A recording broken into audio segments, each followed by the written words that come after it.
Hey everyone, welcome to the Venture Capital Podcast. Today, Peter Harris and I are joined by Max Marchione. Am I saying that correctly? Yep, that's close enough. He's the CEO and co-founder of Superpower.com. They provide health and data intelligence through very important blood tests. Peter has taken it. And we have John Dayton. He's an MD, MBA. He's with the IHC Venture Fund. He's with Springtide and a few others. And so today we're just going to kick off and get started. So welcome, guys. Before we begin, Max and John, do you want to give like a brief intro of who you are and what your background is? You go ahead, Max. Totally. So Max, one of the co-founders of Superpower, we're building a new healthcare system focused on preventing disease and enhancing human capability.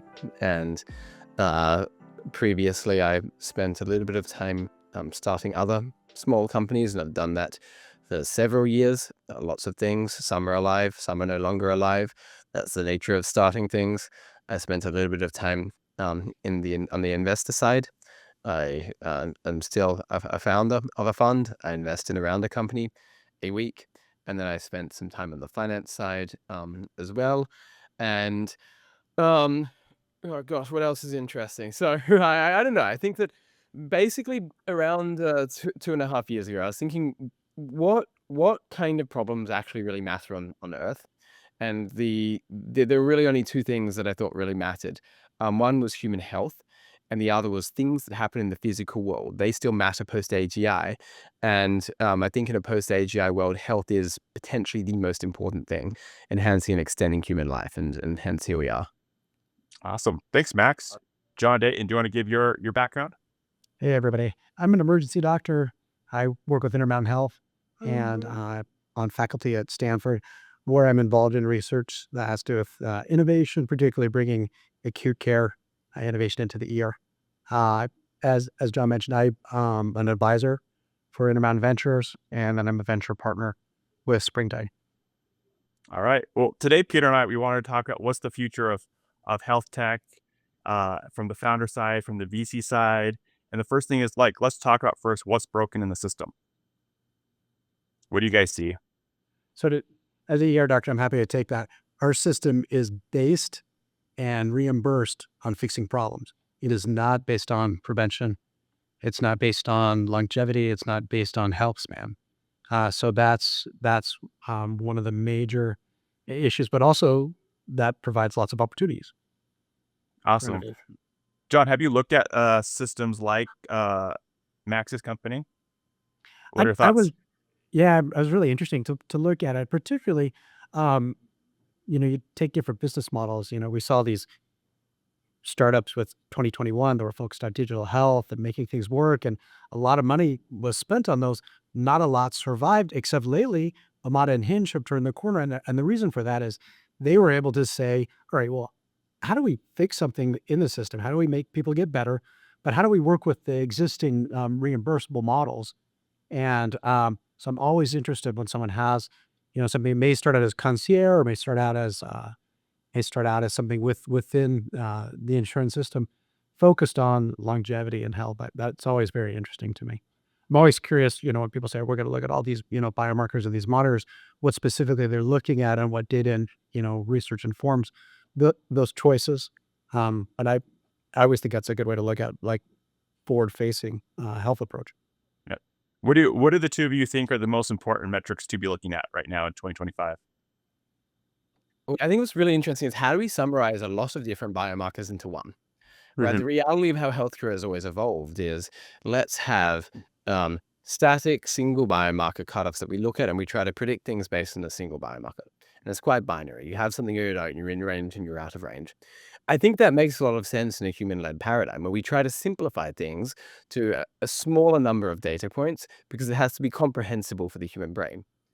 I think where we fundamentally get to is the fact that we can ingest many data points and look at them simultaneously. And we can create scores that are the aggregate of many biomarkers. So one example of that are some of these biological age tests. They're not actually telling you your biological age. Instead, they're saying, here's 10 or 20 biomarkers regressed against time to death, right? And that as a predictor is typically better than just a single biomarker. So I think that's one thing that is quite interesting, biological age. we built a superpower score, which says, look, the biological age algorithm takes into account 10 biomarkers. Let's take into account 40 biomarkers and work with the scientific team to say, how do we weight these different 40 biomarkers into some sort of linear algorithm to give you a score out of 100?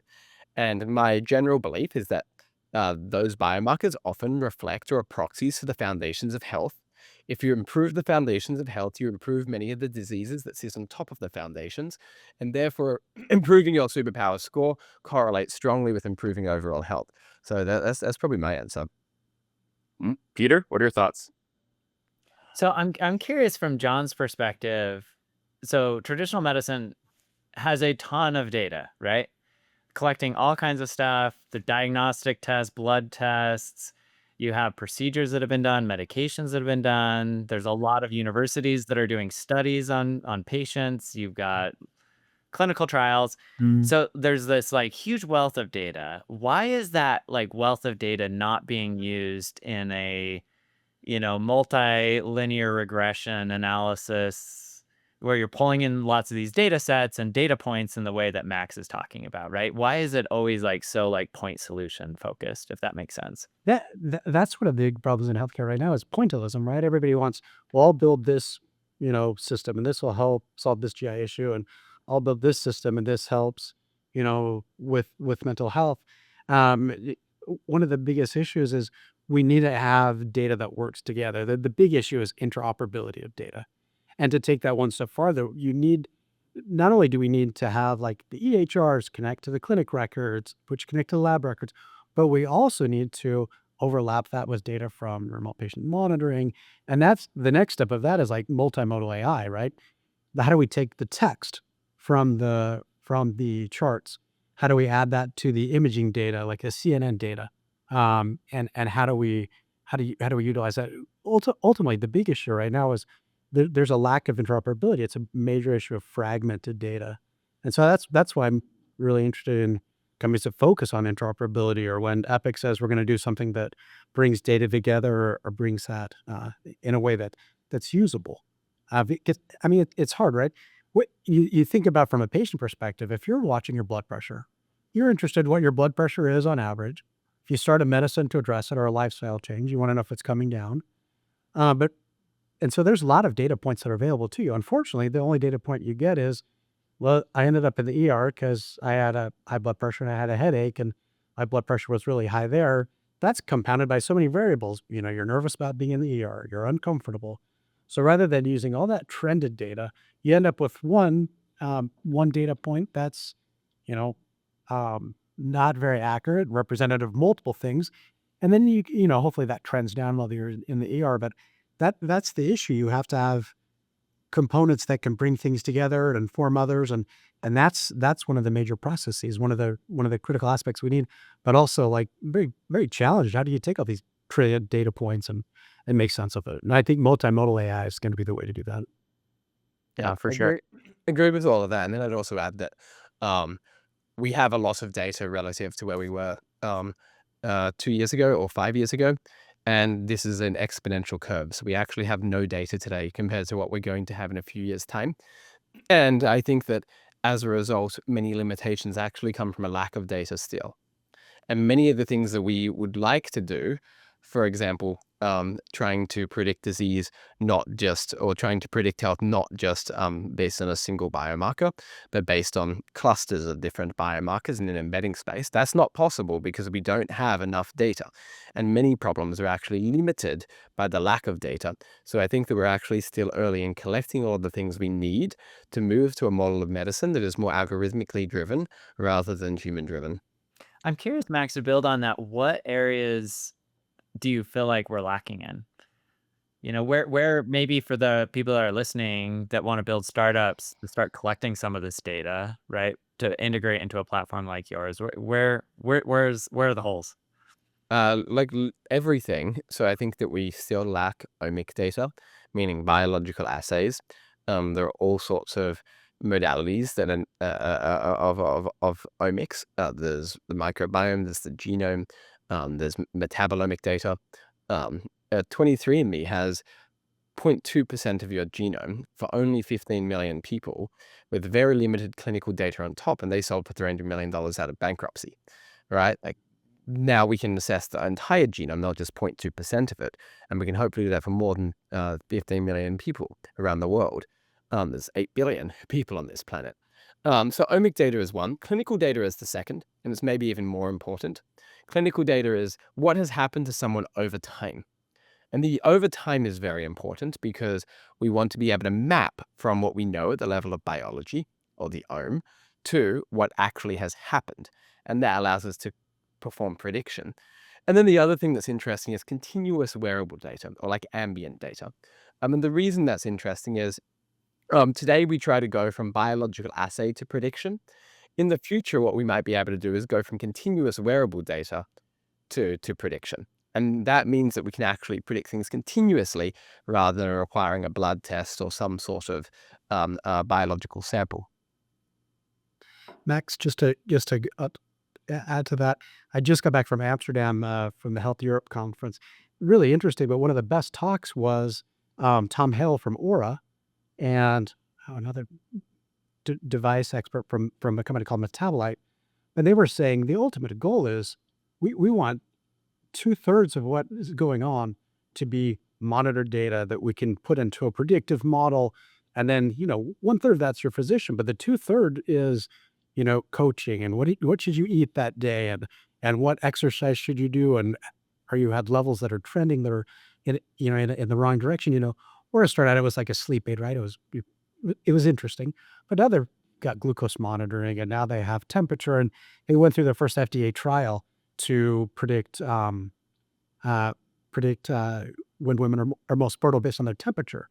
And what's interesting on top of that is we've seen companies in the value-based care space say, well, let's use some of these wearables to inform this. Let's match that with clinical coaching. Let's match it with a diet. And we have only so much money to take care of so many patients who have so many ailments, but if we can prevent these issues, we're paying for a wearable instead of an ICU stay, and that's such a better model. How do you look at the effectiveness of a wearable like an Oura? Is it accurate enough? Not accurate? Yeah. So that's I'm a that's Whoop guy. they really only did their first FDA trial. I got one of the initial ones, and it always said, "Well, your sleep's bad." I'm like, I'm an ER doctor. Of course, my sleep's bad. That's not very helpful for me. But I think if you could move beyond that to something like, you know, you get a continuous glucose monitor. You pair that with A1Cs, and you pair that with your diet coach, and you pair that with your, physician and modulating your meds. I think that's where you get the value, because those are endpoints that are clinical, right? You can say my A1C went from 7 to 5, or my average glucose went from 200s to 100s, but not just that. That's the part that's critical in the way that healthcare is built. Unfortunately, it's built in a reactive model as well. But now with using RPM tools, we can say, with this many data looks during the month, this glucose is coming down, it's better, and then the physicians can get billed for that and build a healthcare model around that. So I think you have to take very specific, data points, very specific biomarkers where there's reimbursement available, and kind of build around a value-based care model. That seems to make the most sense right now. But ultimately, it'd be nice, like you get the results that you're judging for, you're reimbursing for. So no surprise that we make a lot of money in the healthcare system with surgeries or ICU visits, but really there's so much more value keeping people out of the hospital or doing remote care or hospital at home. And so it'd be nice to see more of the funding shifted to that side. So that's why I'm interested in companies that like the one Max is building. So John, just to dig in on that a little bit more, why is it? Because I mean, it does feel obvious, right? Like, why wearing an Oura ring and wearing a Whoop device, whatever it might be, my primary care doc doesn't have access to that, nor I would argue in some cases wants access to it, right? Like it seems the most obvious thing in the world, and yet it doesn't get done. And the devices that are implemented are frankly like pretty terrible on a comparison basis to like usability, portability, UX, like a lot of these things compared to an Oura ring, right? That are out there. And I'm curious, Well, why is there that breakdown? What? yeah, I mean, let's take the Oura ring specifically, right? it's only reached FDA clearance for temperature modulation, Yeah. right? That's the only one that stood up to clinical trials. So you can say, if you're basing it on usability, absolutely, some of these wearables are much better, than what you use in a hospital. From the data side, though, you really have to value that, but that has to be within the framework of the system that's reimbursing well. If you are relying on FDA clearance, to get CMS coverage, you really have to have those high level data points, and so that's tricky. Unfortunately, like the FDA, there's a lot of modernization that's taking place, specifically with like software as medical device and AI. But really, it's based on, is this healthy? Are these results replicable? And that's kind of the standard that they're going on. It would be nice to see a little bit more of, where's the ergonomic or usability component. But I mean, you got CMS with a certain amount of money, for their Medicare, Medicaid patients, and they can say, well, we have this much for heart patients. Let's figure out the best way to utilize it. You really have to be stringent on the data that you're using. So I totally get what you're saying. Usability is not valued by the FDA as much as they should. But at the same time, withstanding clinical trials, that's kind of the benchmark. Yeah, I mean, it's a bit of a catch-22 because if the usability is not there, nobody will use it, and you don't get the outcomes, right? Even if, it did go through rigorous FDA approvals. I'm curious, Max, do you have a perspective on this? Like, why has there been a need for you, frankly, to start Superpower, right? Because it feels like you're trying to solve this problem. Well, our fundamental belief, there's a few. One is that there's a big gap between the best of healthcare and what most people have access to. And some people don't agree with that. I think if you go deep enough, it is probably true. The second is that the only way to close that gap is going to be through technology versus trying to hire and train and pay more doctors, partially because of the limitation of the human brain, partially because of cost, partially because of just supply scarcity.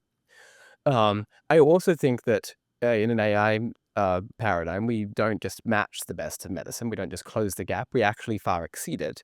And look, these AI systems are maybe a little bit off that today. They're better than the average doctor. I don't think they necessarily are as good as the very best doctors yet. But that's today, right? Again, these curves are exponential, not linear. And we're very bad at predicting the exponential. And the implication of these things is that the structure of healthcare starts to fundamentally change.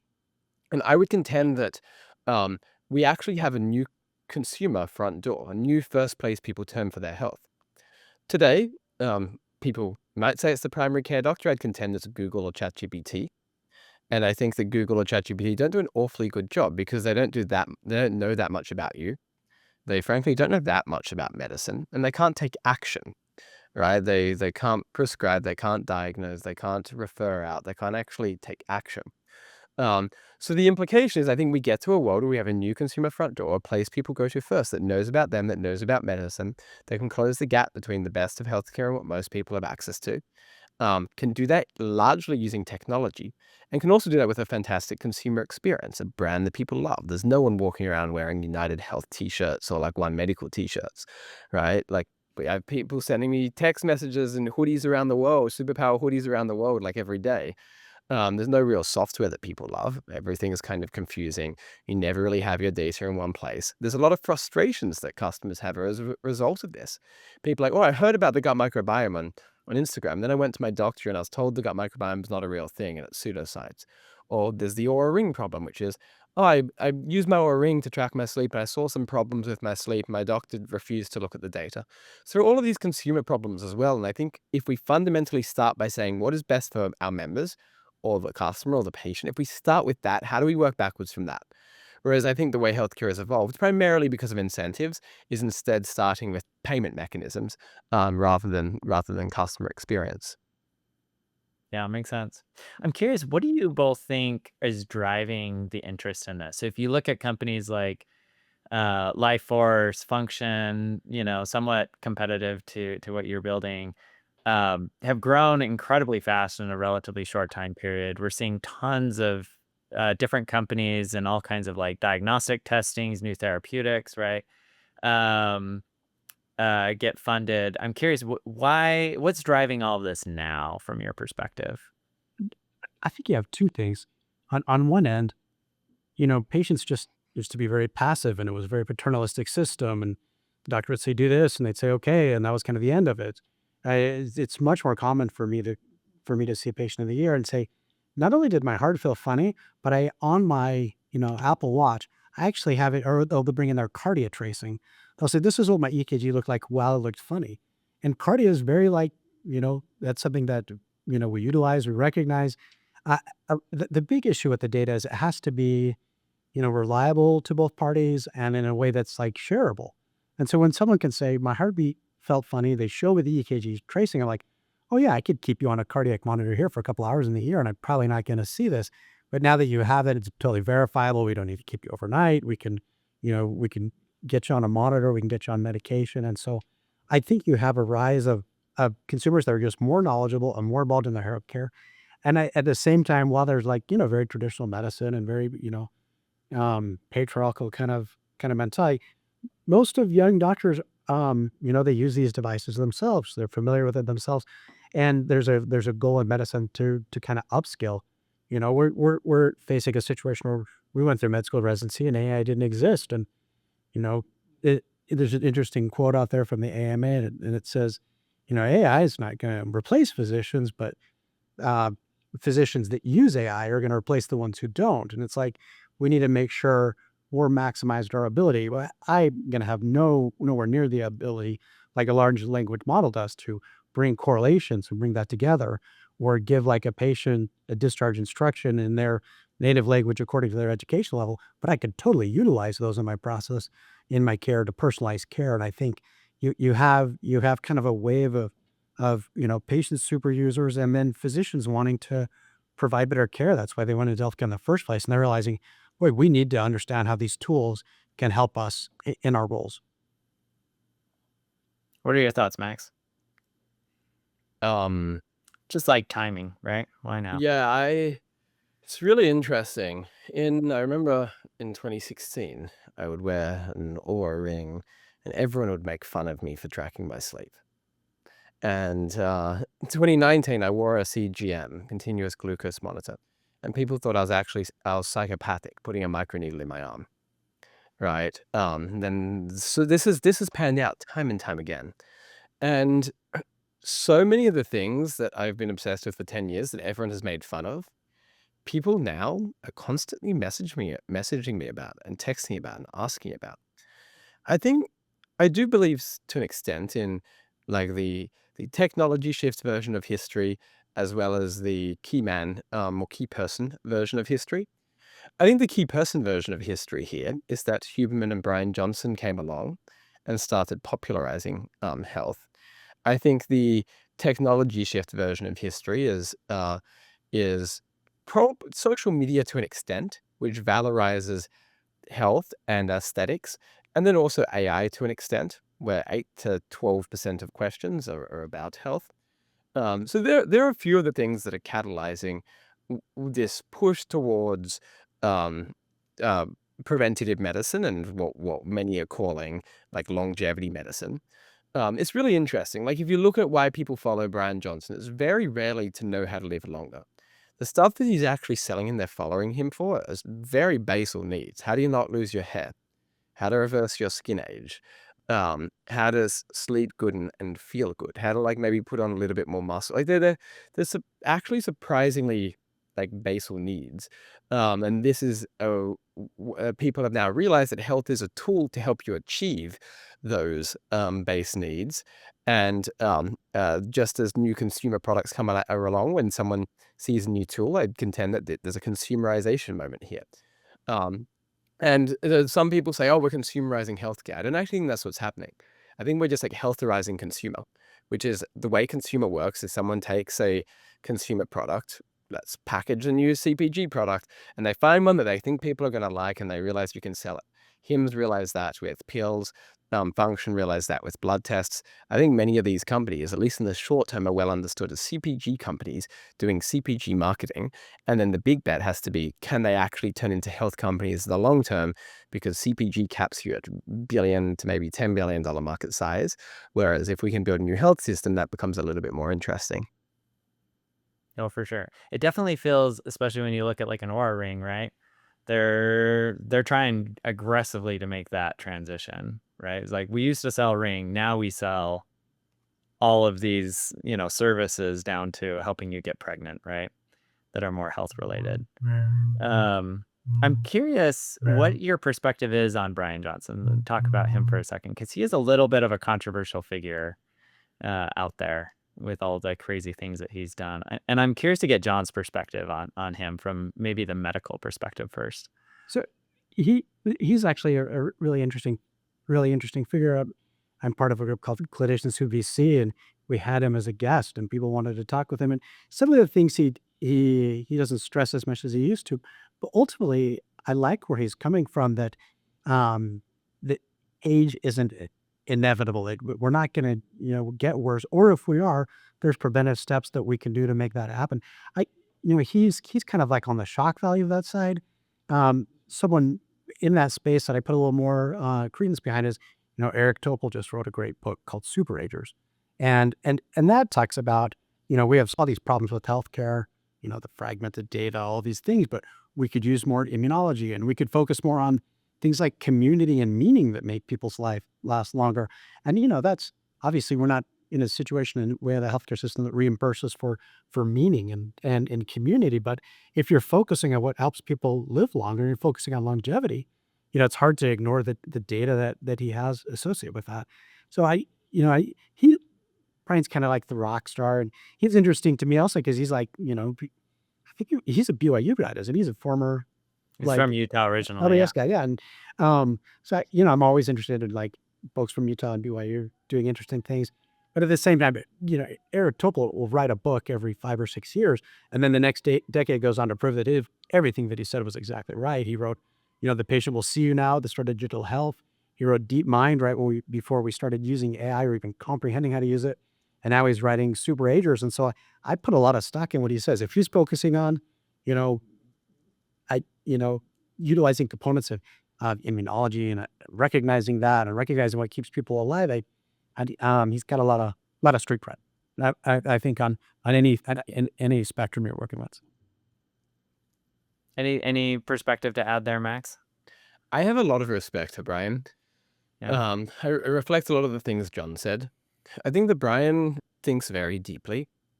I think that he has creating a religion with really syllogistic underlying beliefs and principles. And I've come across many wannabe messiahs that don't have strong underlying beliefs and principles. I think he thinks very deeply about the world post AI. And I think very few people have thought as deeply about that or have come to conclusions that I think map as accurately to where we're going. And one of the conclusions is that we do not know, right? And the implication of we do not know is, what do we know? We know at this very moment, I do not want to die. And that is a really powerful foundational belief. I think that he's learning when it comes to health. Like I won't say I'm any better, but I think that he's not quite at the frontier yet, right? Like I see a lot of people, like a lot of my doctor friends, like, why is Brian doing that? It's so dumb. And then like 2 months later, Brian will like update his beliefs. I think he focuses a little bit too much on data. I do believe with the fundamental principle that we should just follow the data, assuming we have all of the right data points, but we do not. Right? We do not have data to capture everything yet. And as a result, you cannot just follow the data. I do think that the subjective is also an important input. We cannot be purely objective here. The subjective actually matters. I also think he's rotated too far in the direction of homogeneity. And I would contend that one purpose of life is experiences per unit time, right? And what he has basically said is no experiences. Inside, same place every day, same time, same meals, same everything. And is that living? If we draw that to the extreme, like you eat through a test tube and you sit in a chair. So I think he's rotated a little bit too far in that direction. And I think the marginal utility of some of these things is quite low. So that's kind of my read. He's rotating back a little bit right now, though. He's not having his Whoop perfect sleep days anymore. Yeah, I think there's a strong, if I had more time to do Twitter, I would love to create a strong, opposing narrative, which is like reasoned and comes from a place of like productive discussion, which is what happens if wine is actually good for you? What happens if not fully obsessing over sleep is actually like fine for you, right? And if we look at just epidemiology alone, we can look at blue zones and they do not have perfect sleep. They drink wine, they eat like they do a lot. Some of them eat red, like they're not perfectly optimizing these things, but they have meaning and purpose in life. They're positive. They're not constantly judging. They have a positive mental attitude. So I do think that there's an opportunity for people to rotate slightly back in the direction of what a lot of people would call living, rather than the purely objective follow the algorithm. Yeah. It is interesting. He came and spoke at an event that I was at, and I mean, he made the argument. He's like, I've never been happier. He's like, people ask me, like, hey, you're doing all of these things. You cut out all of this, you know, all of these things that bring a lot of other people happiness, right? And he was like, yeah, but I just have never felt happier in my entire life. So I don't know. It is interesting because I hear what you're saying and resonate with it, but also not sure if what he's saying is actually accurate or not. And don't know if I'm ready to make all the sacrifices to test it and see either, right? You're not ready I to can use relate a CRISPR lot on to his, yourself? I can relate to his focus and meaning a lot though. Like Yeah. he's found something he's after. He is Yeah. definitely goal oriented. He's definitely setting metrics for himself, and and he's achieving a lot of them. So Yeah. I think there's something for that. I'm curious though to double click on this idea of kind of more of that holistic, right, view on health. It's not just the data, it's not just, getting a perfect night's sleep, but maybe enjoying life. How do you both think about how that fits within kind of the forward-looking paradigm of healthcare? Like, how do we fit that into how are you fitting that into Superpower? How are you fitting that into your daily practice as a clinician, John? That's a tricky thing for me because I'm more likely to, treat a heart attack or fix a dislocated joint, and Yeah. so it's harder to say now you need to find your meaning with this exercise with your new shoulder. But at the same time, I think that has to be recognized. If you're having a life without any purpose, you know, that's there's no ICD-10 code for that. There's no billable tool for that, but it's meaningless, and you see that in, like, the longevity studies. People But that need purpose, they need vision. but the stress might be the thing that put them into the emergency room, right? I mean, they had a weak heart, but then it was, stress at work or Sure, family like, or you whatever, have and that the genetic weakness, and then you needed that, that component of the stress that no, that's I think that's fair because what I do is, like, the quintessential version of the reactive healthcare. I'm not in a space for that, but I think, once we get that guy's heart attack diagnosed, we get that clot buster in, we get it fixed. I think, when that component should take over is, his cardiac rehab, right? Well, let's Mhm. get some exercise in your life. Let's get these other things that are preventive in your life. Rather than, just stenting a vessel when it gets blocked, let's prevent your other vessels from getting blocked. Yeah. Where do the three of you see the investment opportunities moving forward? All of you are actively investing in one form or of other. Besides, like, your own company, what what like what gets you excited in the health tech space? I like things that I prefer therapeutics to diagnostics. I like Okay. therapeutics that are far-fetched as well. Genomic engineering, um, peptides, things that don't exist today. I like therapeutics that target performance as well, rather than just sickness. I don't spend much time trying to understand biotech, and I think that there are complex incentives there, and I try to stay away from money incentives. Um, so there's some of the things that, yeah, that's some of what comes to me. I think that people aren't ambitious enough and they don't dream big enough. I like things in the real world. I don't think that they can. I think they often hit a scalability cap, but I think things in the real world matter. I'm increasingly finding like manufacturing and those boring industries interesting as well. I just think they're very robust to AI. I don't like companies that are at threat, that are like is existentially threatened by OpenAI. And I think most companies, or many companies that I see start now, are essentially threatened. I understand why it's a good short-term arb play by a VC trying to hand off their investment to a dumber person at a higher price. But I think that people should take 10-year outlooks or 20-year outlooks on things versus 2-year game the financial system outlooks. Yeah, it's interesting you say that because I was just watching another thing with a private equity investor, and he made the point. He's like, total SaaS spend is like 650 billion. He's like, plumbing is 400 billion in the US, right? And it's this idea that like there are these huge industries, and like AI is going to have a very small impact on things like plumbing, to your point, right? So a lot of these big opportunities, in the physical world, that I'm hopeful, I'm curious your perspective, but I'm hopeful that actually AI starts automating a lot of the stuff in the digital world for us, so we can kind of pull back to creating more meaningful lives in the physical. That's an area where I'm hugely interested in, just seeing like the redundancies in healthcare. Like, what is something that AI can do so that I can spend more time talking to a patient? What is something that, on the operation side, or, on the financial or reimbursed side? I don't want to submit papers. I don't want to go back and forth.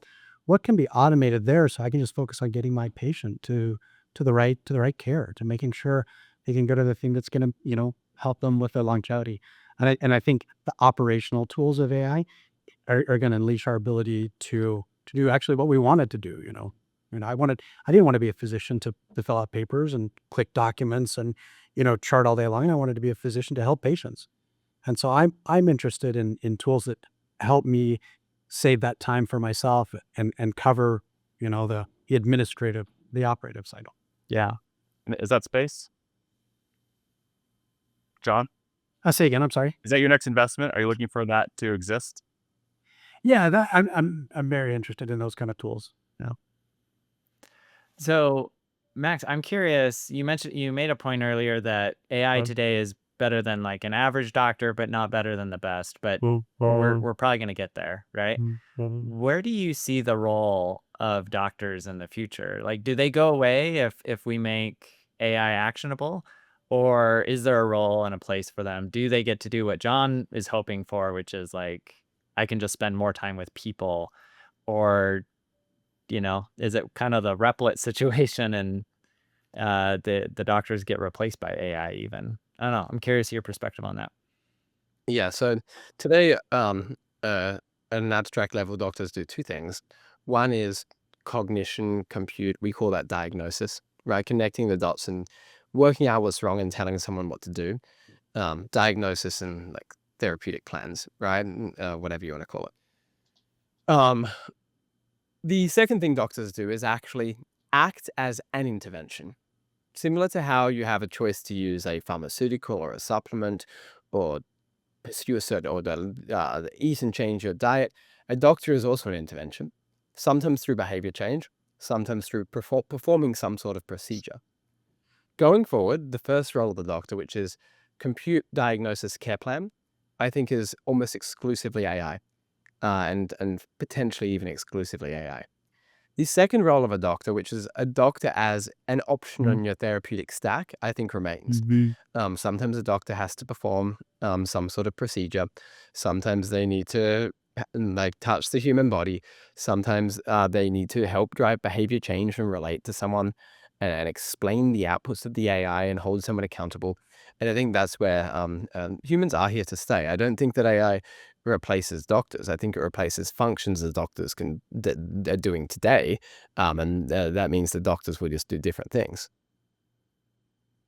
Any thoughts on that, John, or is that Yeah, line? I couldn't agree more. Yeah, but listening to the folks from Oura, that was kind of their takeaway. Our healthcare system is going to be, multimodal. It's going to be informed. We're going to have data that helps people. Where they're going to have, guides to help them with, exercise or diet, and whether that's a physician or a therapist or someone using tools, but basically it's going to be human using tools to enhance care, to improve care, and to get insights that we would not get on our own. And I'm totally comfortable with that. Do you find that any of your colleagues are afraid of AI? Oh, hugely resistant. Yeah. Oh, yeah. And I why is that? Is it because they're not going to have a job anymore, or? I I think you look at groups like, radiologists, where you see how different CNN models can not just make diagnoses, but make predictive analytics, and so on one hand you could say, oh, I don't want that replacing me. I'm against it. On the other hand, you could say, I have to look at thousands of images a day. If I have an AI tool that can flag the most important things very rapidly, that's hugely beneficial.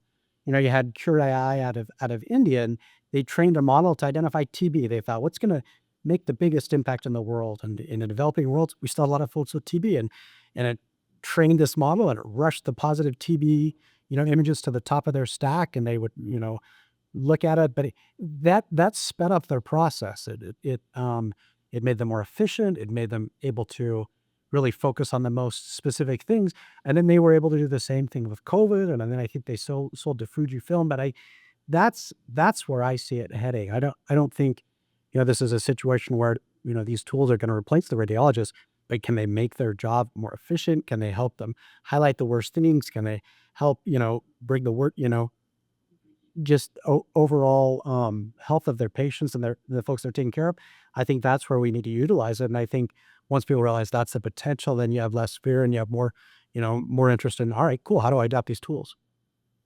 Makes sense. Do you think that there is a way to bridge our current healthcare system with the more preventative longevity or ring superpower approach to health? Do you think these get bridged, or do you think that one kind of displaces the other or I think fails, I think the way in the front of the other? Does that make I think sense? where ancients approach their health, and I think the way that physicians need to practice as a result, is going to change how that works. But I think, ultimately, people get paid to do what they're, what they're paid to do. So I think you really have to change how healthcare is built, rather than saying, you get this, large amount of money for this complex procedure, for this ICU stay, rather than having that the incentive being say, hey, this is your panel of patients, and you get this much money to take care of them. And if you keep them out of the ICU, you keep the rest. I think that's where you're going to have a lot more innovation. Yeah. What do you think, Max? Is this bridgeable or not? Yeah, I think we start to see a lot more of a relationship between consumer health front doors like Superpower, wearable companies like Oura, the healthcare system. That's my take. I think the healthcare system's here to stay. I think it does a lot of things exceptionally well. Yeah. I also think it doesn't even consider several things, right? Like prevention and human enhancement and performance and longevity aren't active considerations, and that's because there's no payment mechanism for it. It's not the way it evolved. It's not where the funding is. So I think we'll see a system before the system, but I think the system will still exist. So, sorry, go ahead. Do you have a I'm comment? just going to say, just like quick add on, like an interesting way to look at, like from, tucking Utah local models, right? You have a cool, add-on like that you add to someone's employment package that makes that job that much more interesting. And so, you talk about the folks at Domo, the love that they can get, in vitro fertilization. And that's, you have, a super skilled worker. That's what they're interested in. Hey, that's where they're going to work. And so I think there's a big play as far as, you talk about the cost of insuring patients and your panels and that sort of thing. I think as you can bridge these preventive tools to employment situations and add-ons to the insurance there, I think that's where we're going to see a big major play outside of, changing legislation. Speaking of Utah, there's a health insurance company here that I'm a huge fan of called Motive Health. And so they are very focused on high deductible plans with HSAs. And then they're very aggressive. So when you sign up, they send you a fitness tracker. They put money into your HSA if you hit so many steps per month or whatever. Whether that's like the best measurement, who knows? But like I haven't seen anyone else do stuff like that.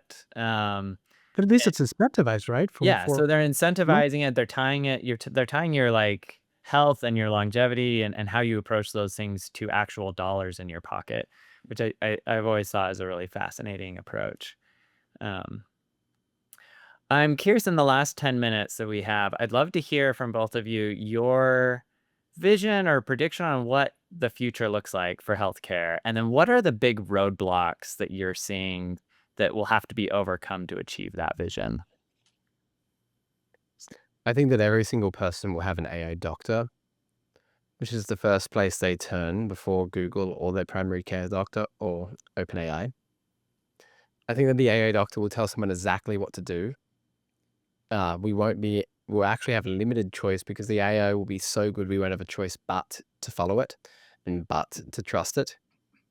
I think in this world, consumers disintermediate clinicians increasingly because the AI can connect them directly to what they want and do that quickly and seamlessly. And look, even if humans in the loop are necessary, the way they're necessary with HIMSS, it's symbolic and legal rather Yeah. than practical and real. I think that everyone will be taking some sort of personalized, potentially compounded therapeutic. It's still a little bit further out, but I suspect we'll see lots of innovation in the world of biotech and a lot of biological enhancement, akin to what we see in sci-fi. That might be dystopia or utopia, and we'll see. But I do think that it will be inevitable because when some people start doing it, the Darwinistic tendency in us will try and create the incentive for all of us to do it. And therefore, biological enhancement will be mainstream. And what do you think are the big challenges to that happening, that vision? I don't know. I don't like to think of challenges. I just think time, it'll happen. It's just a matter of time. Okay, fair enough. John? Yeah, to piggyback on that same thing, I think in the future the care is a lot more informed. Your genome is mapped, so you have the ability to know whether specific medications that will work for you, and you have more immunologic data to know that things that can,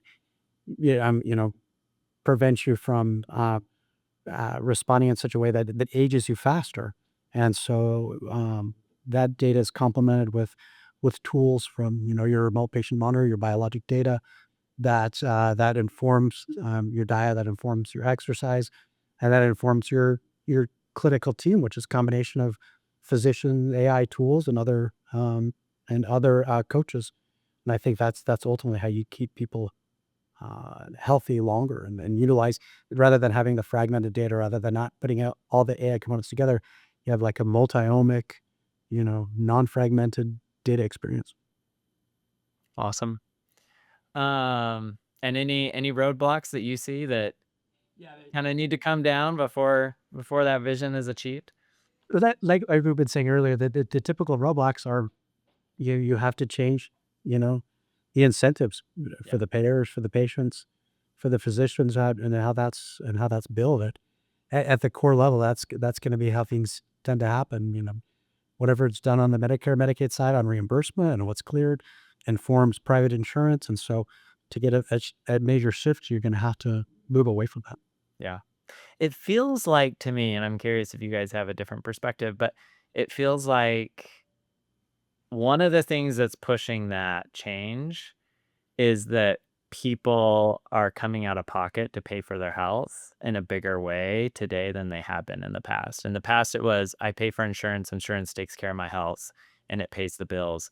And now it's people are shelling $500, right, to sign up for a Superpower of Function Health, right? They're buying very expensive devices in some cases to track their health, and they're not doing it as it's not just a small percentage of the population, it's kind of the majority, right? Like pretty much everybody is tracking their health in Yeah. one shape, form, or another, right? Even if it's just through their smartphones. So I think that's what turns the tide. Like in the past, you could say like, oh, we could have people, do this if you want to build a concierge model, or that it seemed like it was only for like very wealthy and people are just more informed. They're more involved in their decisions. And, someone says, I can work out really hard. I can buy a cold plunge and I can tailor my diet. And, and then maybe these supplements are helpful to me. That people, it's people pay for what they value, and people value health. yeah, I really liked something Max said earlier, which is like, what is it? the healthification of consumers, right? Rather than the consumerization of health. Yeah, I love that perspective. As we wrap up, any final thoughts that you'd like to share with our listeners? For healthcare to start changing, I think we need to create a culture that focuses on what if and opportunity and possibility, rather than one that condemns, criticizes, focuses on challenges and problems, and tells someone why they can't do things. So it's my hope that hopefully we can slowly create that culture. And I think that the amazing part of where we are in the world is that consumers are starting to take care of their health. And what that means is that all of us now understand the customer, right? Like, you don't have to be the health insider to understand the customer. We are all customers, and we all have intuitions around what we want to exist in the world. And that is the first thing required to start creating it. So I'm excited. Love it. John? Yeah, and I think we have to look at health and realize it's not luck, right? It's planning. It's collaborating our science and our behavior and our tech and making sure they're working together for longevity, not to stop a horrible aging process, not to respond to preventable illness, but in a way that we're promoting healthy lifestyles. And I think we need to align our incentives and our investments and our reimbursement to match that. Awesome. Well, Max and John, really appreciate you both hopping onto this episode with us. I think it's been a really interesting conversation. I've learned a lot and have some new perspectives. So I appreciate both of you being on.